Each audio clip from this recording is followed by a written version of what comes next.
যেগুলো মহাপাপ নামে উল্লেখ হয়েছে তার একটা বড় পাপ হলো সুদ ঘুষ। এদেশে একটা বই পাওয়া যায়, বইয়ের নাম হলো কে বড় ক্ষতিগ্রস্ত, মানে কে বড় পাপী। তো এই বইয়ে শুধু খালি পাপের সিরিয়াল দেওয়া আছে, বড় পাপের সিরিয়াল। বইটা পড়েছেন কি না? বইটা যে কিনতে পারা যাবে না এমন দাম কিন্তু বইয়ের নয়। বইটা কিনা যাবে, নিজে না পড়লেই কেউ পড়বে। কে বড় ক্ষতিগ্রস্ত। তো তাতে একটা সুদের আলোচনা আছে, সুদ মহাপাপ। আরেকটা কথা বলে রাখি শুরুতেই, ওটা খেয়ালে রাখবেন। এই ছেলাই, সামনে এসে বসো। ওখানে তুমি দাঁড়িয়ে আছো, অমনোযোগী থাকবা তো? তুমি দাঁড়িয়ে থাকছো কেন? বসো, ভদ্রতা বজায় রেখে বসো। আচ্ছা, সুদের পাপের যে শব্দগুলি উল্লেখ হয়েছে এত কঠিন আর এত ভারী ভাষা পৃথিবীতে আর কোনো পাপের হয়নি। ভাষা এত ভারী, এত ভারী যে এরকম ভাষা দিয়ে আর কোনো পাপকে পেশ করা হয়নি। যেমন একটা এখনই বলে রাখি, আল্লাহ নবী বলছেন যে মাই একলো দিরহাম রেবা ইয়ালাম আসাদ্দমিন সিত্তাতেও সালাসিনে জিনিয়া।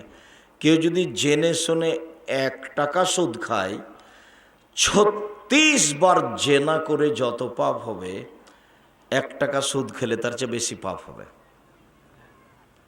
দুনিয়াতে আর কোনো পাপ নাই যার বিবরণ এভাবে আছে।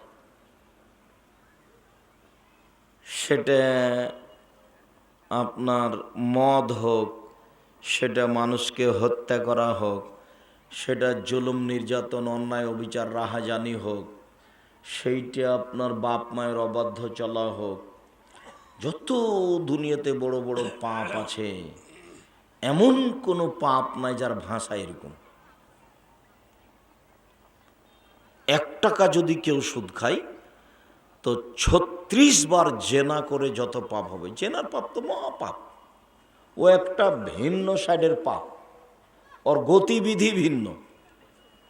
অবিবাহিত অবস্থায় জেনা করলে 100 লাঠি পিটিয়ে এলাকা থেকে 1 বছরের জন্য তাড়িয়ে দিতে হবে।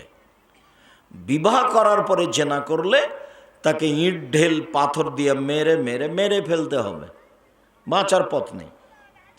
এদেশের লাখো ভাবিকে ইট ঢেল পাথর দিয়ে মেরে ফেলতে হবে যারা দেবরের সাথে জেনায় লিপ্ত হয়েছে। এদেশের লাখো দুলা ভাইকে ইট ঢেল পাথর দিয়ে মেরে ফেলতে হবে যারা শ্যালিকার সাথে জেনায় লিপ্ত হয়েছে। এদেশের লাখো পুরুষ নারীকে ইট ঢেল পাথর দিয়ে মেরে ফেলতে হবে যাদের স্ত্রী বউ থাকার পরেও অন্যের সাথে জেনায় লিপ্ত হয়েছে। তাকে বাঁচানোর কোনো পথ পৃথিবীতে নেই। ই আবার অবাক পাপ, ই এক অবাক পাপ। এই পাপ করার পরে তাকে বাঁচানোর কোনো পথ নেই। শিরক মহাপাপ। কতদিন শুনলাম আব্দুর রাহিক সাহেবের মুখে যে পাপের জগতে সবচেয়ে বড় পাপ কোনটা? শিরক। ও বাঁচার পথ আছে, তোবা করলে আমি আর শিরক করবো না, আল্লাহ তুমি মাফ করো, হয়ে গেল। পাপের জগতে দ্বিতীয় মহাপাপ বাপ মায়ের অবাধ্য চলা। মাকে গালি দিয়েছি, দিয়ে ভুলে হয়ে গেছে, পা ধরে বলছি মা আমার ভুলে হয়ে গেছে, আমাকে ক্ষমা করেন, আপনি আমার সব, আমি আপনাকে সম্মান করব আম্মা, জীবন বাজি রেখে, কোনো কিছু সামনে থাকবে না। ঠিক আছে, মা খুশি, মিটে গেছে ওটা। অথচ দ্বিতীয় মহাপাপ মিথ্যা সাক্ষী দেওয়া পৃথিবীতে তৃতীয় মহাপাপ। আল্লাহ ভুল হয়েছে আর আমি মিথ্যা সাক্ষী দিব না, আল্লাহ ক্ষমা করে দেবেন। তৃতীয় মহাপাপ হলো সন্তান হত্যা করা খাদ্যের ভয়ে। মাত্র 2টা ছেলে মেয়ে, আপনারা 10 ভাই বোন, আর আপনার ছেলে মাত্র 2টা নেন, একটা দুনিয়ার বদ শয়তান। আদর করেন বেশি, সেজন্য শয়তান হয়ে গেছে। তো এগুলো বড় বড় পাপ, কিন্তু এর কারণে তাকে হত্যা করতে হবে এরকম পাপ নয়। জেনা বিবাহ করার পরে জেনা এক অবাক পাপ, জেনা ঘৃণিত পাপ, এক অবাক পাপ যার থেকে বাঁচার কোনো পথ নেই। আব্দুর রাজ্জাক সাহেব বিচার হলো না, যে বিচার হলো না, আপনি কান্নাকাটি করে বললেন ক্ষমা হয়ে যাবে ইনশাল্লাহ, সেটা ভিন্ন ব্যাপার। আমি দোকানে বসে একজনের বদনাম করেছি, সেটা আর হবে না। কিভাবে হবে? সেটা ওর হাত ধরে বলতে হবে, ভাই আমার ভুল হয়েছে, দোকানে সবার সাথে কথা বলতে বলে আপনার বদনাম করেছি, ভাই আমাকে মাফ করেন। তো ভুল, এটা হয়ে গেল, সমাধান হয়ে গেল। এটা আবার তোবা করে হয় না। কিন্তু জেনা তোবা করে হয়, কিন্তু তার গতিবিধি এরকম। এরপরে এই পাপের সাথে জড়িত সুদ। অবাক কথা, কেউ যদি জেনে শুনে 1 টাকা সুদ খায়, তাহলে 36 বার জেনা করে যত পাপ হবে, 1 টাকা সুদ খেলে তার চেয়ে বেশি পাপ হবে, 1000 গুণ বেশি। আচ্ছা বলেন তো, আপনাকে আমি কি দিয়ে বুঝাই সুদের পাপের মাপ কি, সুদের পাপের গতি কি, সুদের পাপের বিধিবিধান কি? এ কেমন পাপ? জেনাই তো মহাপাপ, আবার 36 বার, আবার তার চেয়ে বেশি। এ কেমন পাপ? প্রায় সব গ্রামে মহিলারা কিস্তিতে টাকা উঠাচ্ছে। কিস্তি টাকা পরে দিবে, নগদ টাকা এখন 20,000 পেয়েছে। কয়দিন পরে দেখবেন মহিলাটা বাড়ি বিক্রি করে ওই বাড়িটার নাই, পালিয়ে গেছে। কেন? সুদ। আল্লাহ তাআলা সুদের ব্যাপারে কি বলছে আগে একটু শুনি। আল্লাহ তাআলা বলছেন, অকালু ইন্নামাল বায়ু মিসলুর রেবা। ওরা বলল, মুশরিকেরা, পৌত্তলিকেরা, ইহুদি খ্রিস্টানেরা, যে আরে সুদ তো হচ্ছে ক্রয় বিক্রয়ের মতো, ব্যবসার মতো। কেন?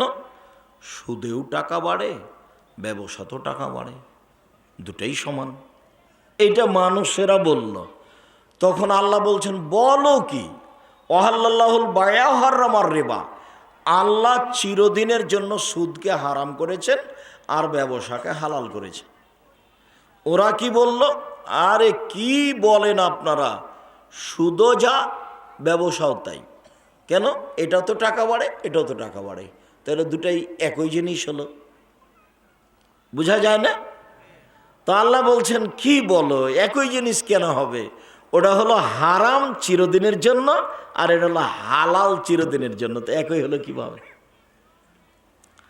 এইবার আব্দুল্লাহর বক্তব্য থেকে একটা অংশ শোনায় আপনাকে। সুদ টাকাকে তার নিজের গতিতে চলতে দেওয়া মানে হলো সুদ না খাওয়া। টাকাকে তার নিজের গতিতে চলতে দিতে হবে, তাহলে মানুষ শান্তি পাবে। টাকাকে নিজের গতিতে চলতে দেওয়া, এটা কি আব্দুর রাজ্জাক সাহেব? চলো, টাকা বিনিময়ে ব্যবহার হবে। টাকা কিসে ব্যবহার হবে? বিনিময়ে ব্যবহার হবে, এটা হলো তার গতি। আমি এই প্যাকেটটা নিয়েছি, বিনিময়ে কি দিয়েছি? টাকা। এটা হলো টাকার গতি, এটা হলো টাকার বিধিবিধান। তো এইটা যখন চালু থাকবে, তখন মানুষ শান্তি পাবে, সুদ থাকবে না। আমি 1 কেজি বেগুন নিয়েছি, বিনিময়ে কি দিয়েছি? টাকা দিয়েছি। তো টাকা যখন বিনিয়োগে ব্যবহার হবে, তখন টাকা নিজ গতিতে আছে। আর যখন টাকা দিয়ে টাকা আসবে, 100 টাকা দিয়ে 120 টাকা, তখন টাকার বিনিময়ে ব্যবহার হয়নি, তখন টাকা দিয়ে টাকা ব্যবহার হয়েছে, তখন টাকার উপরে জুলুম করা হয়েছে, মুদ্রার উপরে তখন জুলুম করা হয়েছে।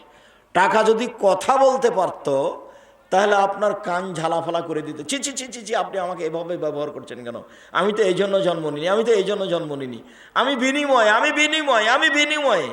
আমি 1 কেজি চাউল নিলে ব্যবহার হব, 1 কেজি বেগুন নিলে ব্যবহার হব, একটা বাক্সটা নিলে, টিস্যু পেপার বাক্স নিলে আমি ব্যবহার হব। তা আপনি আমাকে দিয়ে আমাকে নিলেন কেন? আপনি আমাকে দিয়ে আমাকে নিলেন কেন? আমার উপরে জুলুম করলেন। তো টাকার উপরে জুলুম করলে মানুষ নিঃস্ব হয়ে যাবে। তখন আল্লাহ বলছে, পৃথিবীর মানুষ শোনে রেখো, ইয়ামহাকুল্লাহুর রিবা ইউরবিস সাদাকাত। সুদ মানুষের টাকাকে কমিয়ে দেয়, দান মানুষের টাকাকে বেশি করে দেয়। সুদ মানুষকে ভিক্ষুক বানায়, দান মানুষের টাকাকে বেশি করে দেয়। যারা সুদ খাচ্ছে, ওরা একদিন না একদিন ভিক্ষুক হবেই, হতেই হবে।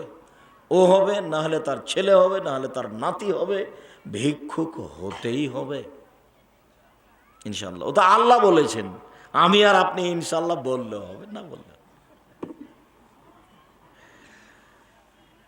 আব্দুল্লাহ ইবনে মাসউদ রাদিয়াল্লাহু তাআলা আনহু বলেন, আল্লাহর নবী বলেছেন, ওয়াইনার রেবা ইন্নার রেবা ওয়াইন কাসরা, যদিও সুদে দেখি টাকা বেশি হচ্ছে, যদিও সুদে দেখি টাকা বেশি হচ্ছে, ফেনা আকেবাত ইয়াসিরে লাকাল্লিন, ওর শেষ ফলাফল হলো নিঃস্ব। সুদের শেষ ফলাফল কি? নিঃস্ব। আল্লাহ বললেন সুদ টাকাকে কমিয়ে দেয়, আর আল্লাহর নবী বললেন সুদ মানুষকে নিঃস্ব করে। এবার আমি আব্দুর রাজ্জাক বিন ইউসুফ দুটার সমন্বয়ে বললাম যে সে যে সুদ খাবে সে ভিক্ষুক হবে। তো ভুল হলো নাকি? আল্লাহ বলছেন যে সুদ খাবে তার টাকা কমবেই, ইয়ামহাকুল্লাহুর রিবা, সুদ মানুষের টাকাকে কমিয়ে দেয়। আর আল্লাহ রসুল বলছেন যে সুদ যদিও দেখতে বেশি লাগে কিন্তু তার শেষ ফলাফল হলো নিঃস্ব। তা আমি বললাম যে সুদ খাচ্ছে সে ভিক্ষুক হবে, আজ হোক আর কাল হোক, হয় সেই হবে, না হয় তার ছেলে হবে, না হলে তার নাতি হবে। এইসব বাড়ি ঘর জমি জায়গা অচিরে সব বিক্রি করে দেয়, কোথায় চলে যাবে? ভিক্ষা করে খাবে, টাকা টিকবে না। যার কারণে আল্লাহ তাআলা বলছেন, ইয়া আইয়ুহাল্লাযীনা আমানু লা তাকুলু রিজা আজাফা মুজাফা, ও পৃথিবীর মানুষ, তোমরা সুদ দ্বিগুণ শতগুণ হারে খায়ও না। আল্লাহ নিষেধ করছেন। আল্লাহ তাআলা বলছেন, ইয়া আইয়ুহাল্লাযীনা আমানুত্তাকুল্লাহ ওয়া যারু মা বাকিয়া মিনার রিবা, পৃথিবীর মানুষ তোমরা যারা আল্লাহকে ভয় করো তারা সুদ ছেড়ে দাও, সুদ ছেড়ে দাও। সুদ বহাল থাকলে ভিক্ষুক হয়ে যাবা, গ্রামের দুই একটা লোক ধনী হয়ে যাবে, বাকিগুলো নিঃস্ব হয়ে যাবে। দেশের দুই একটা লোক ধনী হয়ে যাবে, বাকি লোক নিঃস্ব হয়ে যাবে। পৃথিবীর দুই একটা দেশ ধনী হয়ে যাবে, বাকি দেশগুলি দেউলিয়া হয়ে যাবে। এটা হলো সুদের ফলাফল। এই কথা কিন্তু আমি বলিনি, এই কথা কে বলছেন? মুহাম্মদ সাল্লাল্লাহু আলাইহি সাল্লাম বলছেন, আল্লাহ তাআলা বলছেন, আল্লাহ তাআলা বলছেন, মুহাম্মদ সাল্লাল্লাহু আলাইহি সাল্লাম বলছেন। সুদ খুব ভয়াবহ পাপ। চলেন দেখি, জাবের রাদিয়াল্লাহু তাআলা আনহু বলেন, রাসূল সাল্লাল্লাহু আলাইহি ওয়াসাল্লাম বলেছেন, রাসূল সাল্লাল্লাহু আলাইহি সাল্লাম অভিশাপ করেছেন, আকেলা রেবা মুকেলাহু ও কাতেবাহু শাহেদাই, যে সুদ খায় তার উপরে অভিশাপ।